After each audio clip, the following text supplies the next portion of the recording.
Preview of what you can see in the Chinese New Year parade. Major international golf tournament will be held in the city next month.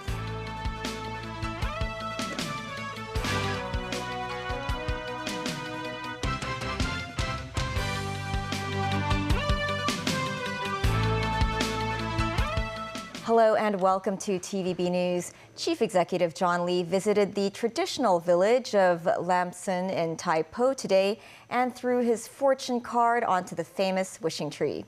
He also gave early greetings to Hong Kong residents for the Year of the Dragon. Mimo Singhai reports. This was Lam Tsuen Youth Center in Taipo this morning. More than 100 senior citizens gathered together to eat pun choi, a traditional Cantonese feast served in a big bowl. The event was joined by Chief Executive John Lee. He lunched on the same table as the senior citizens and looked after them by putting food into their bowls. The CE said he wanted to wish everyone good health for the Year of the Dragon, adding the dragon symbolizes energy and luck. Speaking of Lam Tsuen, many will think of the well-known wishing tree and the ritual of throwing fortune cards onto the tree. It is believed if a wish lands on the tree and does not fall off, the wish will come true. After writing his wish, the CEO threw his fortune card, which successfully hung onto the tree.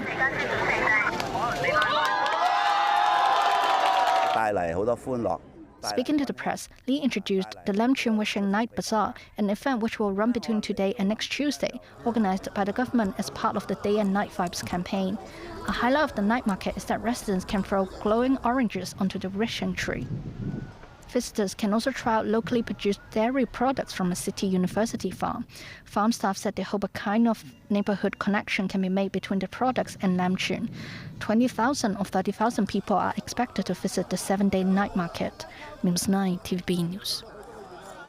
A Chinese New Year parade will be held in Tsim Sha Tsui on Saturday evening, the first day of the Chinese New Year. The event will include 9 floats and around 30 teams of performers from both Hong Kong and abroad. Special traffic arrangements will be in force. The Hong Kong Tourism Board organized a preview of the parade this afternoon. The designs of the 9 floats follow a dragon theme and symbolize the joyful atmosphere of the new year.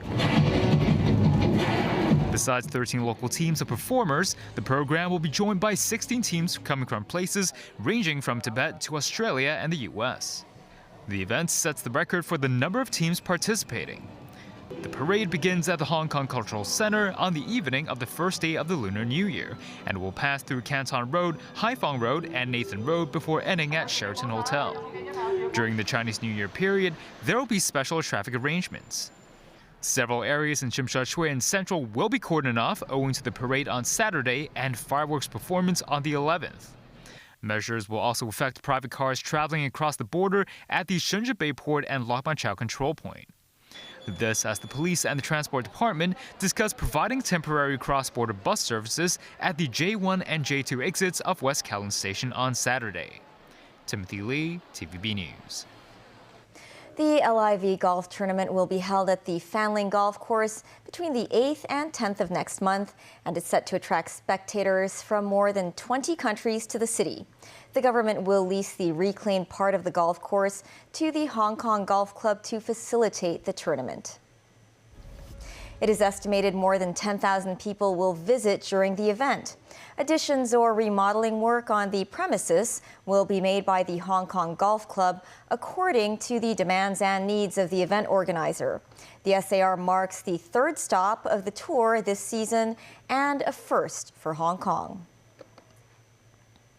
Lionel Messi's Inter Miami are currently playing against Vissel Kobe in Japan, just days after Messi's no-show in Sunday's match in Hong Kong. Messi is playing now.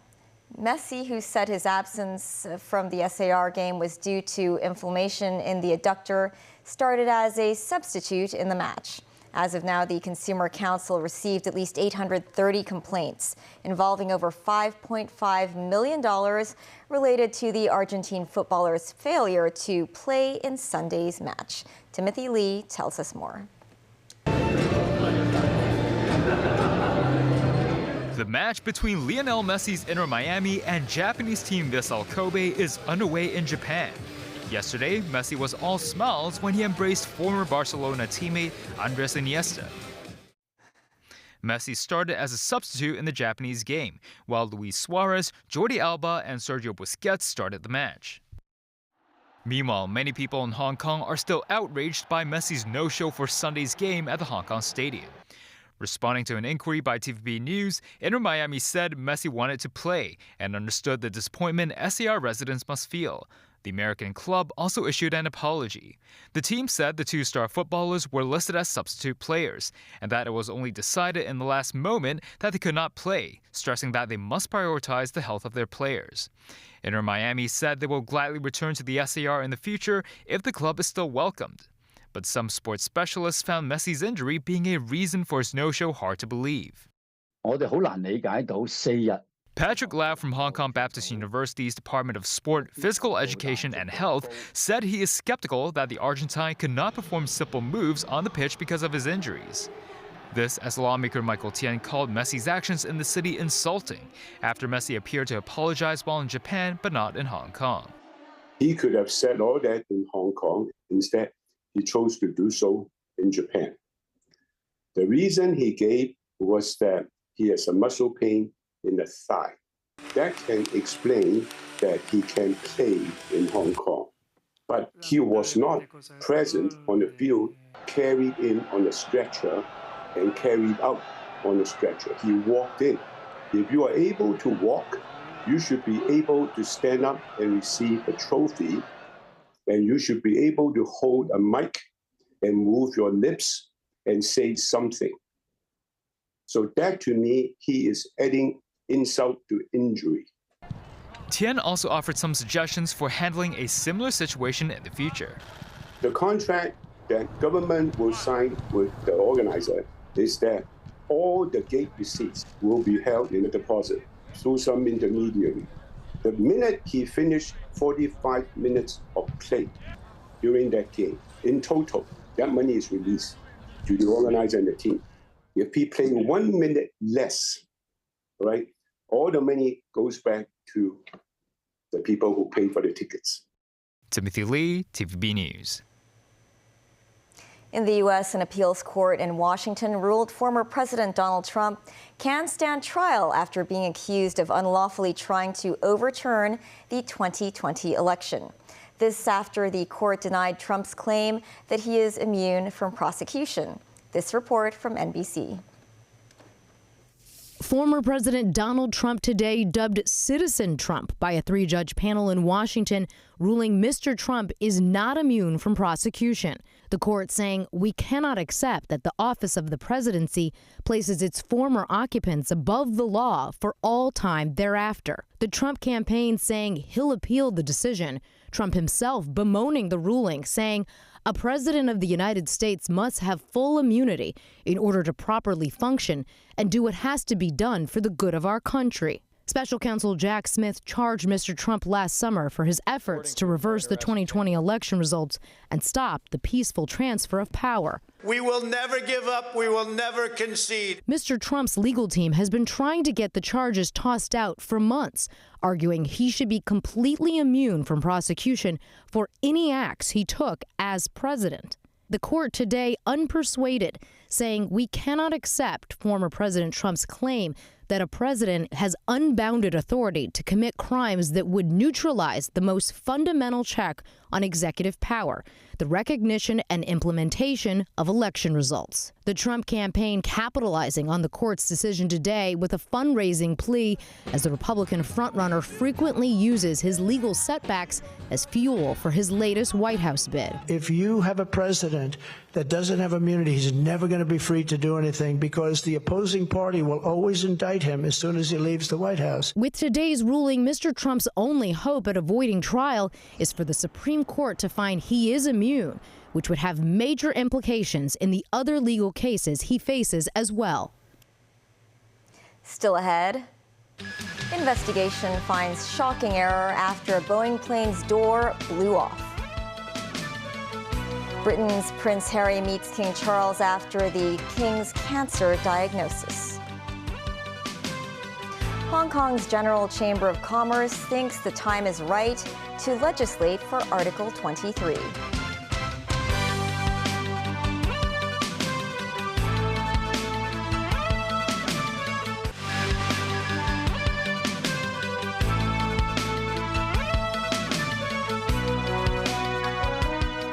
Welcome back.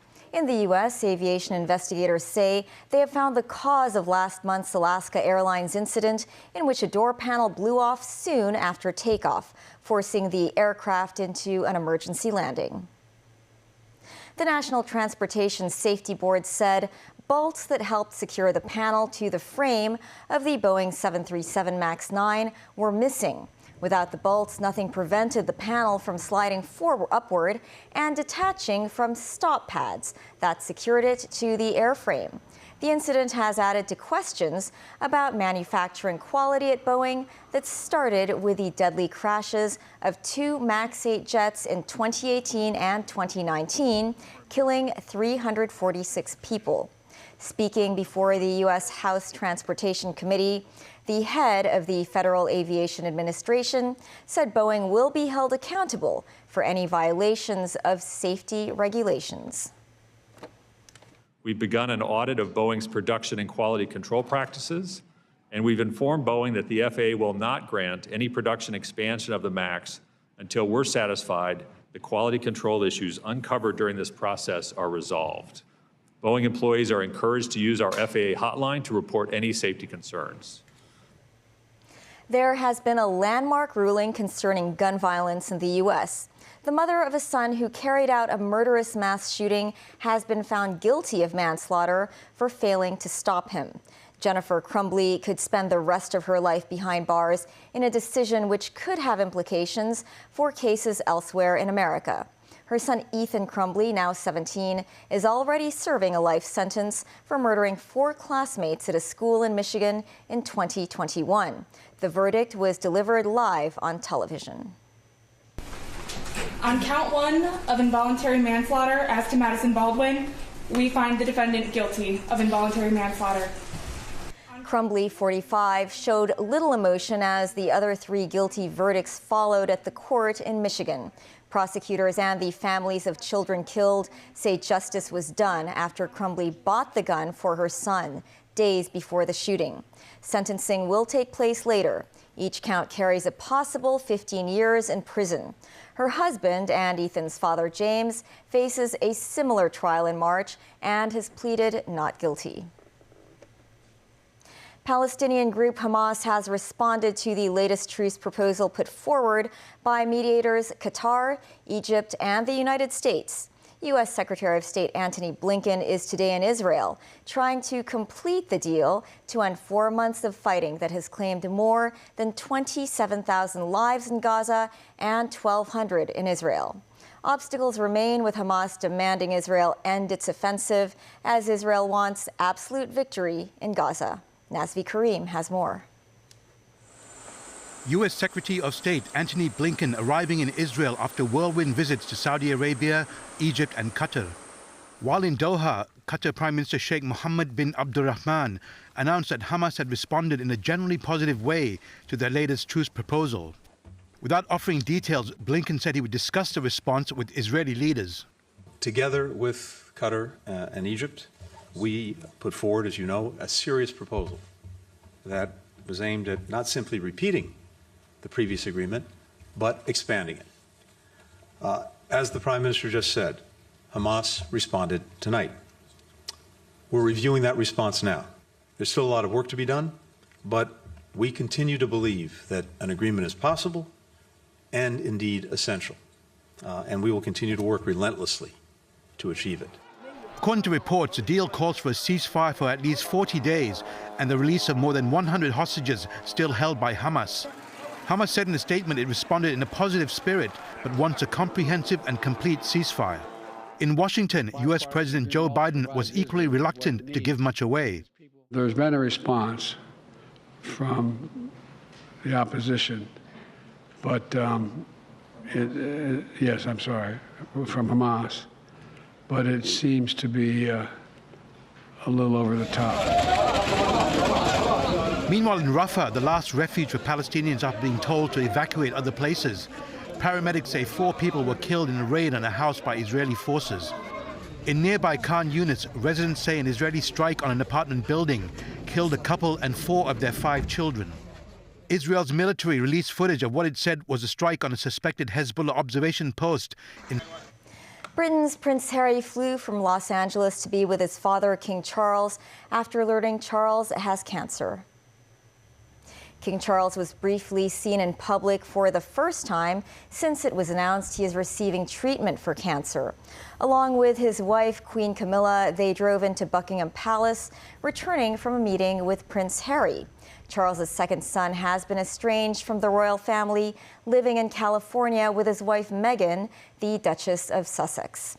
Harry met with Charles for 45 minutes. It was their first face-to-face talk for some months. The palace have not said what type of cancer Charles has. Doctors found a different problem when he received prostate treatment last week.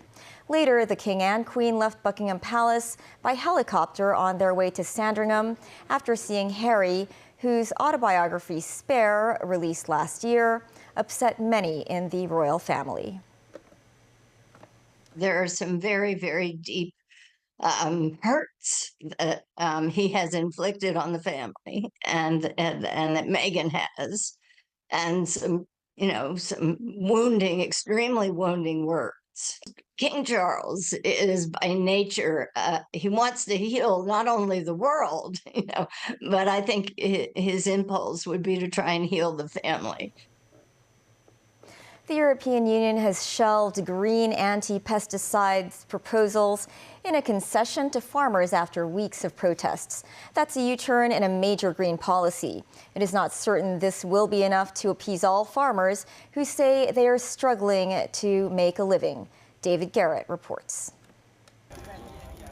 Anger still burns for European farmers. The Spanish joined protests similar to ones already seen in Belgium, Germany and the Netherlands, to name a few. Spain became another EU member state where tractors were blocking major roads. These protesters clogging up a motorway linking Barcelona to much of Spain. They are angry in part about EU plans to halve pesticides use by 2030 to achieve environmental targets. Agricultural workers say these restrictions would affect their farming and livelihood as well as food production in Europe. It is just one of many concerns for the rural community that have prompted them to move tractors from the fields to the highways. They say they are already being squeezed by high costs and cheap imports. In Eastern Europe, Bulgarian farmers joined in too. They have rejected government support, which were considered insufficient after losses suffered because of the war in Ukraine. Overall, farmers across Europe are angry with their own politicians or the EU. Chairman of Agricultural Producers, Ventsislav Mitkov, said to demonstrators, "The last 3 years have been a kind of hell. We are surviving on the edge." After weeks of demonstrations in multiple countries, the EU Commission has shelved pesticide quotas. It had been part of their green plan. Use of pesticides can release greenhouse gases contributing to climate change, although it could handcuff farmers. Has been rejected by the European Parliament. There is no progress anymore in the Council either. So we have to do something. And that is why I will propose to the College to withdraw this proposal. It could be seen as a U-turn by the EU, but it might not go far enough for these French smallholders staging a rally outside of the European Parliament in Strasbourg. These farmers demand fair pricing, continuing tax reductions on diesel and controls on imports from non-EU countries. Their colleagues across the border in Italy welcomed the move by the EU on pesticides. These farmers near Rome said it shows colleagues across Europe are working together to get results. As for the EU's 2030 climate targets, these protesters, who had threatened to march on Rome if they did not get their way, say they know the land better than anyone. David Garrett, TVB News. Back locally, the Hong Kong General Chamber of Commerce said they support the legislation of Article 23. The Hong Kong General Chamber of Commerce, or HKGCC, today held an indoor conference to discuss the legislation of Article 23. 13 foreign chambers of commerce and representatives of international companies joined. Secretary for Justice Paul Lam and Secretary for State Chris Tang were invited to explain the legislation. The HKGCC believe it is now a suitable time to pass Article 23 because not doing so could create a legal barrier for the city.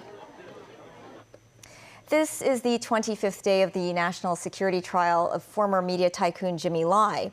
Former associate publisher of Apple Daily, Chan Pui-man, said Lai instructed Apple Daily to focus its coverage on youngsters who stormed the Legislative Council. Armed police continued patrolling outside the West Kowloon Law Courts as Lai was taken to the trial by prison van. The prosecution today asked Chan Pui-man about news coverage on the Legislative Council incident on July 1st, 2019, when protesters stormed the LegCo building.